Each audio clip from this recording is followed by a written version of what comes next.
Akkam jirtan kabajamtoota hordoftoota miidiyaa madda nageenyaa oduu har'aaf qabannee dhihaanne isinitti munkassi faana turaan ejersoo wallooti. Oduu keenya jalqabaatiin kaaba Oromiyaa godina Walloo keessatti waraanni faashistii Abiy Ahmad liyyuu hayli naannoo Amaaraa uffata makalaakaa itti uwwisuun uummata irratti bobbaasee jiraachuun dhaga'ame. Bal'ina isaa Umar Saba waan qindeeffate qaba. Walloo keessatti mootummaan faashistii Abiy Ahmed liyyuu haayilii naannoo Amaaraa uffata makalaakaa itti uffisee uummata irratti bobbaase. Kaaba Oromiyaa godina Walloo aanaa Jillee Dummuugaa magaalaa Haxaayyee yookaan Makkanna keessatti liyyuu haayiliin naannoo Amaaraa kan uffata makalaakaa uffatee magaalattii keessa bobbaafame guyyaa kaleessaa nama nagaa tokko akka rashanee jiraattonni madda nageenyatti himani. Namni guyyaa kaleessaa badii tokko malee sababa Oromummaa isaa qofaaf rashaname kun maqaan isaa Muhammad Ammee Abdallaa jedhama. Liyyuu haayiliin uffata makalaakaa uffatee magaalattii keessa gadhiifame uummata akka malee dararaa akka jirutu dubbatama. Kiraamooti fiinxaleeyyiin Amaara namoota nagaa 17 ajjeesanii jiraachuun dhaga'ame. Bal'ina isaa akkatti aanutti isiniif dhiyaata. Kiraamooti fiinxaleeyyiin Amaara namoota 17 bakka takkatti ajjeesuun barame.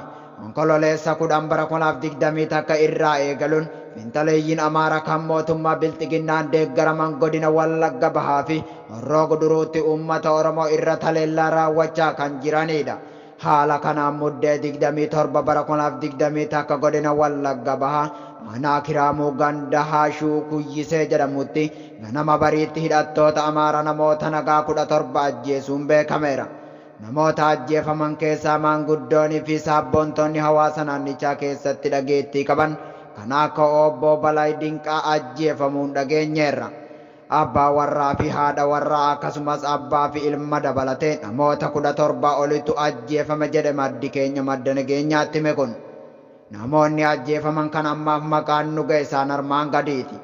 Balay Dinqaa Wayyeessaa Tamasgeen, Abbaas Wayyeessaa Mucaa Obbo Wayyeessaa, Margaa Sabbuu Warqinee Liibdii haadha manaa Obbo Margaa, Lallisee Margaa Mucaa Obbo Margaa, Carqoos Galataa Tolaa Carqoos ilma Obbo Carqoos, Nagaarii Lammuu Malkaamuu Darajjee, Abarraa Mangistuu Wayyeessaa Fuufaa, Nugusee Galataa Tasfaayee Balay, Ruuddee Handhuuree daa'ima ji'a tokko waliin akka ajjeefamee fi Abdiisaa Nugusee kan jedhaman yoo ta'u, namni tokko ammaaf maqaan isaa adda osoo hin baafamin hafeera.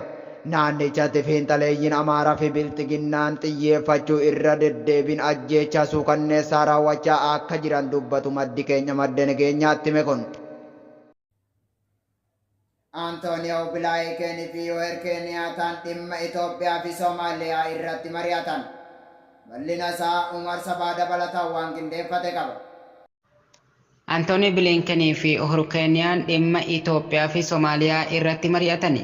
Ministeerri Haajaa Alaa US Antoonii Biliinkenii fi Pirezidaantiin Keeniyaa Uhuru Keeniyaan dhimma rakkoo nageenya Itoophiyaa fi goolama siyaasaa Soomaaliyaa akkaataa furuu danda'amu irratti waliin mari'atani. Antoonii Bilinken Uhuru waliin dhimmoota wal ta'anii fi dhimma naannawa gaanfaa Afrikaa fi baha Afrikaattis mari'achuu dubbii himaan ministeera dhimma alaa Ameerikaa Ned Price beeksisani. Ned Price akka karaa toora Tiwiitarii isaaniitiin jedhanitti qondaalotni lamaan Itoophiyaa keessatti waraanni hatattamaan dhaabbatee nagaan akka bu'u dhiittaan mirga namoomaa fi hokkorri akka dhaabbatu akkasumas mariin akka gaggeeffamuu qabu walii galanii jiru. Ministeerri dhimma alaa US Antoonii Bilinken tattaaffii araaraa pirezidaantii Keeniyaa fi ergamaan addaa gamtaa Afrikaa Olusegun Obasanjoo gochaa jiran akka deeggaranis ibsanii jiru. Mootummaan US tattaaffii araaraa fi jaarsummaa pirezidaantii Keeniyaa fi gaanfaa Afrikaa ergamaa addaa Afrikaa Olusegun Obasanjoo taasisaa jiran cimsee akka deeggaru ministeerri haajaa alaa kun ibsanii jiru jedha Ned Price ibsa isaa kanaan. Antoonii Bilinken dhimma goolama siyaasaa Soomaaliyaa irratti yaada kennaniin filannoon hatattamaa gaggeeffamee rakkoon siyaasaa furamuu akka qabus dhaamanii jiru.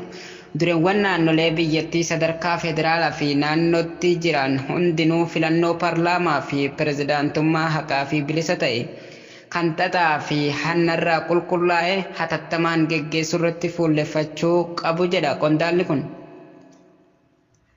Filannoo Somaaliyaa keessatti gaggeeffamu kan qaamni hundi irratti walii galuu fi bu'aansa rakkoo biraa hin hordofsiifne ta'uu akka qabus dhaamani. Mootummaan US yaalii ministeera muummee Somaaliyaa Roobel aangorraa kaasuuf taasifame ni morma kan jedhan Antooni Bilinken qaamoleen hunduu dubbii dhaadessuu fi hammeessuu akkasumas wal sakaaluurra waliigalteedhaan gara furmaatatti fuulleffachuu qabu jedhani.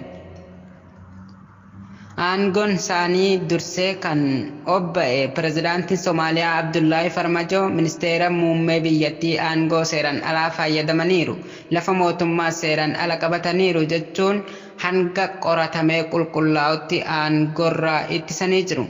Haa ta'u malee ministeerri muummee kun tarkaanfii dhorkaa pirezidaantichi dabarsan kanaan fonqolcha mootummaati jechuun tarkaanfichi akka hin fudhannee fi hojiin isaa akka itti fufan ibsanii jiru.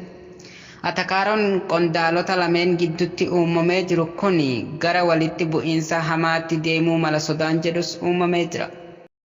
Egaa kabajamtootaaf hordoftoota miidiyaa madda nageenyaa oduu har'aaf qabannee dhihaanne kana gammaa daawwattanii qophiilee madda nageenyaaf waliin turtii gaarii.